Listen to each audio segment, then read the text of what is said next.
మొత్తంగా వీధులో వేకువజామునే భోగి మంటలతో శోభాయమానంగా కనిపించాయి. తెల్లవారుజామునే ఇంటింటి ముందు భోగి మంటలు వేసి నులివెచ్చని నీటితో తలంటు స్నానాలతో సంక్రాంతి సంబరాలు ప్రారంభమయ్యాయి.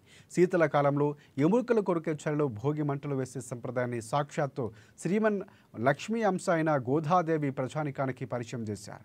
ఇక నెల్లూరులో భోగి సందడిపై మరింత సమాచారాన్ని మా ప్రతినిధి శ్రీధర్ అందిస్తారు. తెలుగు సాంప్రదాయానికి ప్రతీక భోగి, సంక్రాంతి, కనుమ.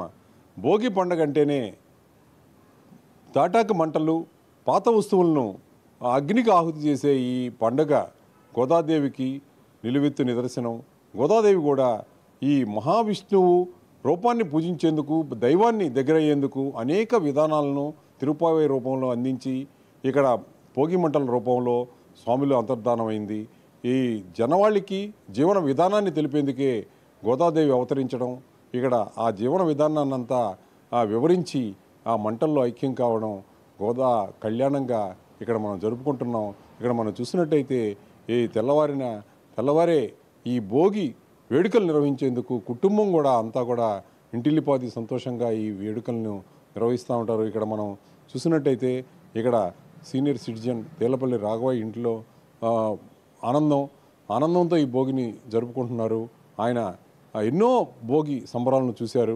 ఇప్పుడు ఆ భోగి సంబరం వైభవం గత వైభవాన్ని చకనమైనప్పటికీ కూడా ఇప్పటికి కూడా భోగి అంటేనే అందరిలో ఆనందం వెల్లివిరుస్తూ ఉంది.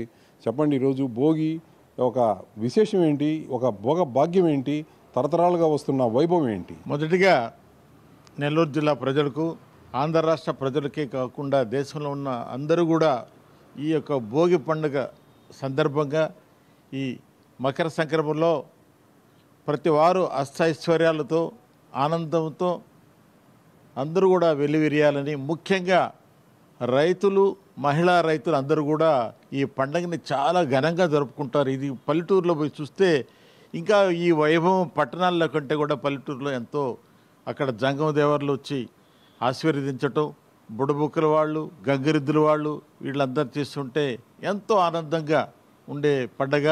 ఈ పండగకి మా కుటుంబం అంతా కూడా హైదరాబాద్లో నుంచి మా మనవడి వీళ్ళందరూ కూడా వచ్చేసి ఇక్కడ ఈరోజు మేము భోగిని జరుపుకుంటా ఉన్నాం.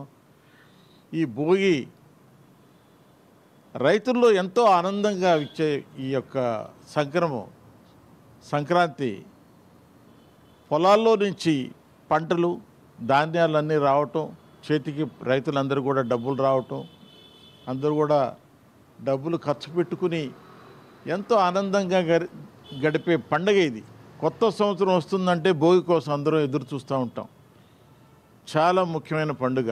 దీన్ని అందరం కూడా బాగా భోగి మంటల ద్వారా చేసుకుంటూ ఎంతో ఆనందంగా గడుపుతున్నాం. అందరూ కూడా దీన్ని ఆనందంగా జరుపుకోవాలని కోరుకుంటున్నాం. ఈ భోగి సంక్రాంతి అనేది ఎప్పుడో చిన్నప్పుడు ఆ భోగ భాగ్యాలను గుర్తుంచుకొని ఈరోజు హైదరాబాద్లో ఉన్నప్పటికి కూడా సొంత ఇళ్లకు చేరుకొని తెలుగింట్లోనే ఈ సంబరాలు, సంక్రాంతి సంబరం అంటే తెలుగింటే ఆ వైభవం ఉంటుంది.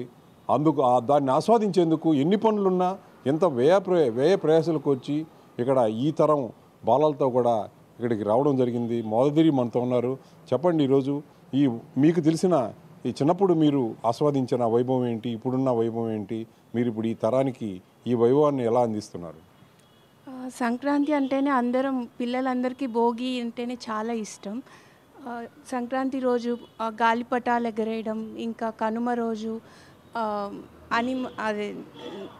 జంతువులతో టైం స్పెండ్ చేయడం, ఇవన్నీ మన సంప్రదాయంగా వస్తున్నాయి. మన సంప్రదాయాన్ని మన నెక్స్ట్ జనరేషన్కి అందియడం కూడా మన బాధ్యత. వాళ్ళు కూడా ఇవన్నీ బాగా ఎంజాయ్ చేస్తారు. మన సంప్రదాయంకి గౌరవం ఇచ్చి మేము హైదరాబాద్ నుంచి వచ్చాము అందరితో కలిసి సంక్రాంతి సెలబ్రేట్ చేసుకోవడానికి. అందరికీ భోగి సంక్రాంతి శుభాకాంక్షలు. ఇక్కడ మనం చూసినట్టయితే ఈ అబ్బాయి పేరేందనా? నిశ్చల్ ఇక్కడ ఉన్నారు. ఈయన దేవాంశ్ లోకేష్ చంద్రబాబు మనవడు దేవాంశ్, వీరంతా ఒకే స్కూల్లో చదువుతున్నారు. ఒక బెంచ్మెంట్స్ కూడా వీరు నిశ్చల్ ఇక్కడ ఉన్నాడు. నిశ్చల్ అది పనిగా ఈ సంక్రాంతికి, ఈ భోగి సందర్భంగా వాళ్ళ తాతయ్యతో కలిసి ఆవులకు అరటి పండ్లు ఆహారంగా తినిపించే ఆస్వాదించేందుకు ఆ ఆవులకు ఆహారం ఇచ్చే విధానాన్ని ఆస్వాదించేందుకు కూడా ఇక్కడికి రావడం జరిగింది. చెప్పండి, నీ పేరు చెప్పమ్మా. నిశ్చల తాగుతూ మంటలేస్తా.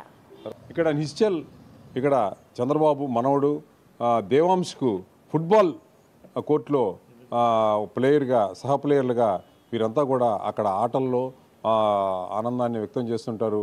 ఇక్కడంతా కూడా ఆ ఆటల్లో ఎప్పుడూ కూడా వీరు ఆనందంగా ఉండే వీరు సంక్రాంతి రోజు ఇక్కడ నెల్లూరులో తాతయ్య ఇంటికి వచ్చి ఇక్కడ సంక్రాంతి వైభవాలన్నింటినీ కూడా చూసి ఆ సనాతన సాంప్రదాయాలను తెలుసుకొని ఇక్కడ ఆస్వాదించేందుకు ఇక్కడికి తరలివచ్చారు.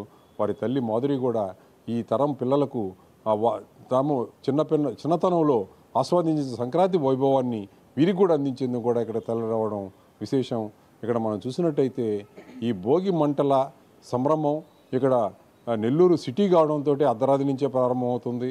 పల్లెటూరులో అయితే వేకువ నుంచి ప్రారంభమై భోగి మంటల్లో నులివెచ్చని నీరు కాసుకొని ఆ నీటితో స్నానం చేసి భోగి ఆ భోగికి అగ్నికి ఆహుతి ఇచ్చిన నీటిలో స్నానం చేసి ఆ పిల్లలు ఉంటే వారికి కూడా స్నానం చేయించి భోగిపళ్ళు వారి పైన, రేగుపళ్ళను భోగిపళ్ళు అంటారు, వాటిని అంతా కూడా వారి మీద వేసి ఇటు ఎన్నో సాంప్రదాయం, ఇటు మంచి అలవాట్లుగా ఇక్కడ పెద్దలు నిర్ణయించారు.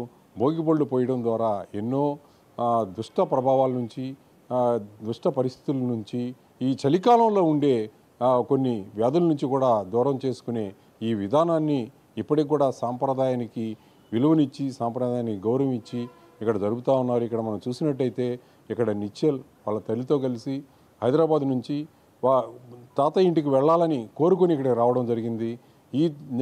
ఈ తరం పిల్లలు కూడా, ఈ తరం వారు కూడా సంక్రాంతి పట్ల ఎంతో అభిలాష, ఆసక్తిని, ఆనందాన్ని వ్యక్తం చేస్తూ చూపుతున్నారు. ఇక్కడ భోగి నుంచి ఈ సంభ్రమం ప్రారంభమవుతుంది. ఇక్కడ మనం చూసినట్టయితే నెల్లూరు జిల్లా వ్యాప్తంగా అన్ని వీధుల్లో భోగి మంటల వైభవం కొనసాగుతూ ఉంది.